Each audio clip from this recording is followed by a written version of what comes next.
लोणारवाडीवरून वारकरी त्यांच्या पुढच्या प्रवासाला लागले होते. लोणारवाडीवरून थोडं पुढे आल्यानंतरच माझ्या मम्मीचं घर आहे.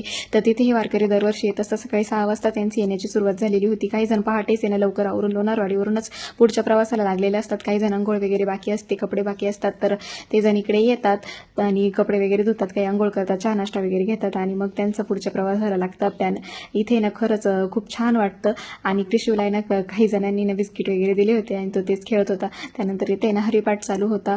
छान मस्त भक्तिमय वातावरण झालेलं होतं. मम्मीला पण वारीला जायचे, त्याच्यामुळे तिची घरामध्ये तयारी सुरू होती आणि हे सर्व भक्तिमय वातावरण बघून आहे ना खरंच मनाला खूप खूप म्हणजे खूप जास्त प्रसन्न वाटत होतं. त्यानंतर आहे ना लोणारवाडीवरून रथ पुढे निघालेला होता.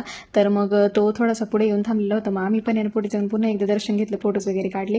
त्यानंतर आहे ना कृषी बघा त्या आजीनं त्याला त्याच्या डोक्यावर तुळस ठेवत होत्या. इतक्या प्रेमाने आपुलकीने त्यांचं चाललेलं होतं, तुझी मम्मी तुझं फोटो वगैरे घेईल, तू तुळस डोक्यावर ठेव, असं तसं. तर तो काही ऐकतोय का, एका जागी थांबतच नाही तो. त्याच्यामुळे मग त्या आजींचा हट्ट चाललेला होता की थांब बाळा इथे बस वगैरे. खूप प्रेमाने आपुलकीने त्या बोलत होत्या आणि खरंच खूप छान वाटतं ही वारकरी आणि यांचं एकमेकांच्याबद्दल असणारं प्रेम, परत ते आपल्याला जे प्रेम देतं ते खरंच खूप छान असतं. आणि या क्षणांना आहे ना खरंच मी कधीच मिस नाही करत. मी दरवर्षी ह्या वारीमध्ये येत असते. जेव्हा ही वारी येते ना मम्मी त्यांच्याकडे, तेव्हा मी दरवर्षी इकडे येत असते.